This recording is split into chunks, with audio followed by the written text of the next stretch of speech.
Tandem Nomads episode 231. One of the biggest challenges of being a solo entrepreneur is having to wear all those hats and do all those things on top of what all your business is about. So when is the time for you to start delegating so that you can focus on your zone of genius and also enjoy the ride and have the time to really focus on the areas where your business needs you? Hello, Nomad Nation. Welcome to Tandem Nomads, the podcast show and entrepreneurship platform where you can find great inspiration and tips to grow a successful portable business and thrive in your global nomadic life. This is your host, Emel Deregi. I'm a business and marketing coach and the founder of Tandem Nomads. This episode is part of a series where I answer the questions of the audience of Tandem Nomads, you, Nomad Nation. So I'm really grateful that so many of you have been sharing some amazing questions, and I've decided to put this challenge to myself to answer one question in each episode and give you as much value as I can in 15 minutes or less. So Nomad Nation, if you have a burning question that you want me to address in order to help you start or grow your portable business, make sure to go to the show notes of this episode where you will find a link to drop your question. To find this link, go to tandemnomads.com/231. Let me jump right away into this week's question, which is a great question and a big one, so I'm going to try my best to stick to the 15 minutes. The question is from Gina, and she asks when to make the jump from wearing all hats to creating a team. What a great question. Thank you so much, Gina. This is indeed one of the biggest hurdles of solo entrepreneurs, is to know when is the right time to start investing in the help you need. It is indeed very challenging to have to wear all those hats, like Gina calls them. And I love that. So much things to do in your business, and at some point you have to delegate. And my answer to this question is straightforward. I think that you should start delegating as soon as possible.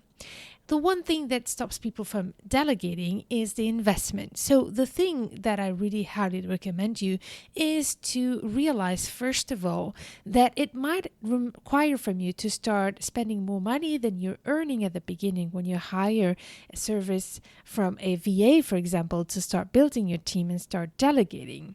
But as long as the free time that you are freeing, thanks to the help you need, that you're focusing it on money generating activities, then you can start investing that money that you have so that you can slowly grow your business as well as your team. And by the way, in fact, it doesn't have to be a big team right away. It can be a one person.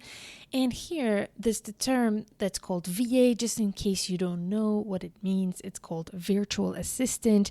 It is a industry that is booming. There's so many virtual assistants out there, and not all of them are very expensive. You can find VAs at hourly rates of about $15 a month. And of course, it can go very high. The more skilled the person, the more experienced the person is, the higher it can go. So it's really important that you understand that you can start with baby steps. And by the way, it takes some experience to know how to hire people, how to guide them. And that is also a great way to gain those skills as early as possible and to build the team as early as possible. So I highly recommend you to think about that in your business. If you are feeling overwhelmed and you realize that a lot of tasks are just being skipped or important things in your business are being forgotten, then it means that it's highly time for you to invest in the help you need. Also, it's also about your energy. You want to also keep your energy for your clients and the real business activities, the business revenue activities. So think about that. Look at where is your time spent, where is your energy spent, and is it spent wisely in bringing new clients in your business? If it's not the case, then delegate, and you don't have to delegate huge tasks. You can delegate with small baby steps, small tasks in your business, and then as you grow and earn more money, you can then start delegating more tasks. So here is a short list of some of the easy tasks you can start delegating right away in your business if you feel overwhelmed and that you're wearing too many hats and spending time in things that you should not spend time in. So the first example is uploading your content on your website. The second is creating the visuals for your social media, or even posting and scheduling your posts on social media. You can delegate that as well. Also, proofreading and editing your content can also be delegated. Copywriting is another thing that you can delegate. So here it needs that the person has either experience or knows your business really well so that it works. We'll talk about that, by the way, but it's still a great task to delegate if you struggle with that. Also, you know how much important I talk about online research and finding the information you need to grow your business. For example, if you need to make a list of events where you could be speaking or podcasts where you could be speaking, things like that. These are things that you could delegate as well. Some online research, easy online research are things you can get delegated to a virtual assistant.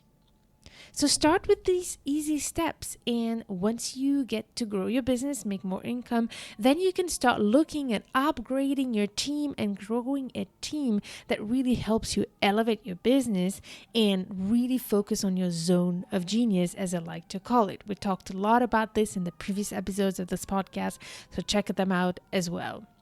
Now, one thing I need to tell you is that finding the right person can be difficult. Although there are so many virtual assistants out there, finding the right person for you that actually makes you save time and not waste time is something that can be a bit of a hurdle. And actually, that is the reason why I think you should start as early as possible so that when your business starts growing, you already have the foundations and even the team to help you grow even faster.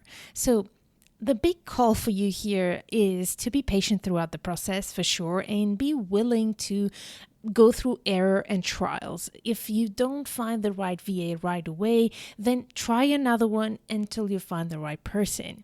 So that's one thing that as well I highly recommend you to do, because it doesn't happen from a day to another right away that you find the right person. Now, I'm going to give you a couple of tips of places where you can find a VA. The first one is actually in certain Facebook groups. If you go to Facebook groups, you will likely find some digital nomads or virtual assistants private Facebook groups. So I highly recommend you to check those out and post an announcement right there. Also, LinkedIn is full of VAs, so you could type a search there as well. Know that on top of it, you do have some virtual assistance agencies that you might as well want to try. So here it's hit and miss as well. Sometimes it works really well and sometimes it doesn't, but they will also help you cut off the hurdle of finding the right person. They will find the person and you will pay the agency directly for those services. Also, know that there are some platforms that are dedicated for you to search for a VA. So these are not agencies. They're more like online platforms or apps. You could call them the Airbnb of VAs, where all the VAs will post their announcement there so that you can find them. There are two websites that you could start with. There's the first one called Fiverr. So Fiverr is really for those small little tasks. It's hard to find through Fiverr a VA that you can grow with, I found from my past experience. But it could be a good way for you to get started and warmed up. Then there's another more upscale website called Upwork that I highly recommend you to check out as well. So I will put the links of these platforms on the show notes of this episode on tandemnomads.com/231, as well as other tips that I'll share with you in a bit. And of course, another great way to find a VA is through recommendations. So don't hesitate to ask your entrepreneurs, fellows, if they have VAs, who they work with, if they have anybody to recommend. Word of mouth is definitely one of the great ways to start finding the right person for you. So my key message here for you in this episode is to start with baby steps. Start with small tasks and very little expenses per month until you get comfortable, and then you can start upgrading those levels of services and delegate more and more tasks and responsibilities as you grow and feel comfortable. Now, I want to dig deeper a little bit into this subject, knowing that for me from the get-go, it's been very important to start warming up, as I mentioned, but also very quickly try to find the right team and grow a team that grows with me. And this was one of the criteria that I used to choose when I selected my VAs, to make sure that they are people who I could imagine growing with them. And I will tell them that is that the more I can rely on you, the more I will be able to increase my fees to you and pay you more hours, and as well grow our both businesses together. And the other thing is that I love to make sure that the people that work for me feel really involved. And so even if they are freelancers, I treat them like they were employees of the business and really try to get as close as possible to that feeling. And that's why one of the ways that has helped me find my great team is to actually look within my own audience, people who know tandem nomads well and who are familiar with at least the concept of portable business and global nomadic lifestyle. The more they knew about this community, the less efforts we had to do to really align on our goals and work really well together. But it's not always possible. However, even if it's not the case, even if you don't hire somebody from your audience, you can still figure out a way to really build a team that stays with you for the long term. And that's actually, I realize now that I'm talking to you that that's probably one of the things I'm the most proud of. Most of my team members have been working with me for 2 years or more.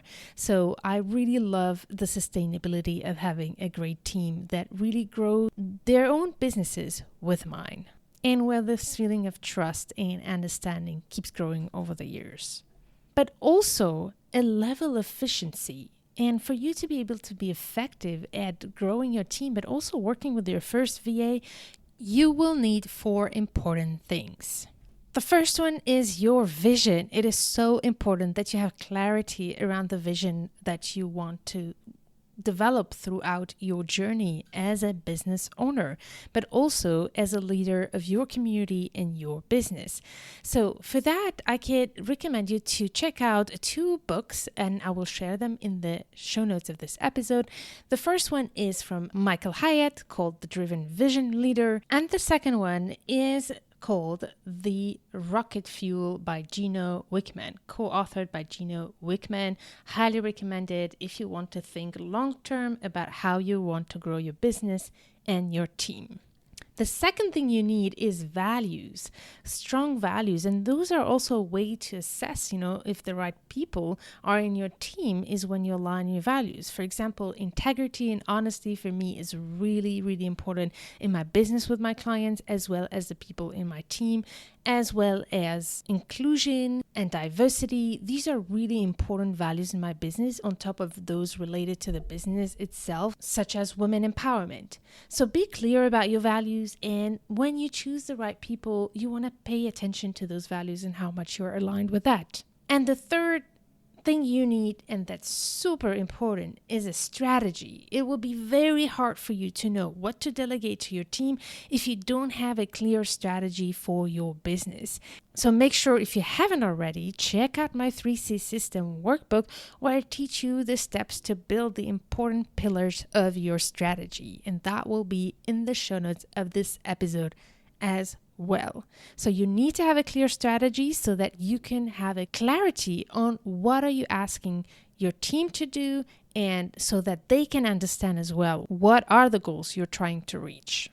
And by the way, if you don't have a clear strategy and that you are not consistent with your marketing strategies, make sure to check out my online course called the Portable Business Accelerator. I have all the information about it in the workbook called the 3C System to Revenue and Impact on tandemnomads.com/231. And if you need any information, don't hesitate to contact me. You have all the information in the workbook.